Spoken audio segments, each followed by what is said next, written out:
Buongiorno e ben ritrovati con una nuova edizione del TG Flash. I finanzieri del Comando Provinciale di Trapani hanno notificato l'avviso di conclusione indagine nei confronti di 4 consiglieri comunali di Castelvetrano, accusati di falso ideologico in atto pubblico e per questo incompatibili con la carica.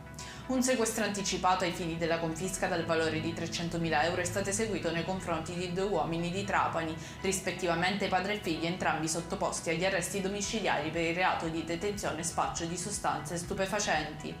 Ci spostiamo a Ragusa, dove all'interno di un'azienda agricola alcuni stranieri sarebbero stati sottoposti a trattamenti che violano le norme in materia di sicurezza e igiene, denunciato il titolare.